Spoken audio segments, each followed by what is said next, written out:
रावण का भाई कुंभकर्ण एक अत्यंत शक्तिशाली असुर था। रावण, कुंभकर्ण और विभीषण, इन तीनों ने ब्रह्मदेव को प्रसन्न करने के लिए वर्षों तक कठोर तपस्या की। उनकी तपस्या और भक्ति से प्रभावित होकर ब्रह्मा उनके सामने प्रकट हुए और बोले, तुम्हारी इच्छाएं पूरी की जाएंगी।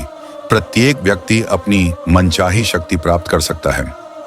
रावण ने वरदान में मांगा कि उसे कोई भी देवता, असुर या स्वर्ग लोक के शक्तिशाली योद्धा न मार सके। विभीषण ने भगवान विष्णु की भक्ति और धर्म के मार्ग पर अडिग रहने का वरदान मांगा। कुंभकर्ण, जो अत्यंत बलशाली था, इंद्रासन, इंद्र का सिंहासन प्राप्त करना चाहता था।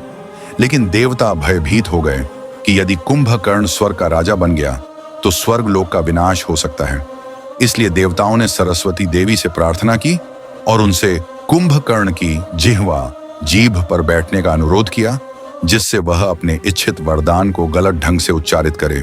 कुंभकर्ण, जो इंद्रासन मांगना चाहता था, सरस्वती देवी की कृपा से निद्रासन, अनिद्रा का वरदान बोल गया।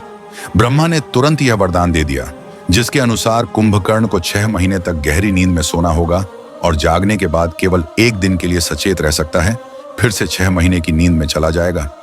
यह रावण के लिए एक बड़ी समस्या बन गई।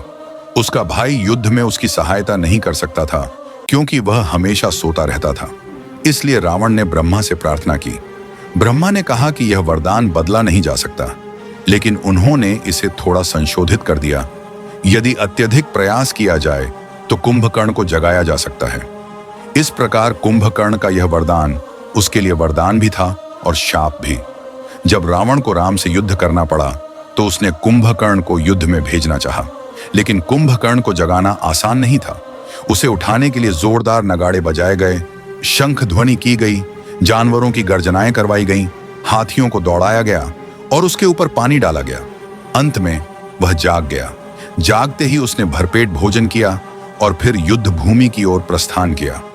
उसने वीरतापूर्वक युद्ध किया, लेकिन अंततः भगवान राम की दिव्य शक्ति के आगे नतमस्तक हो गया।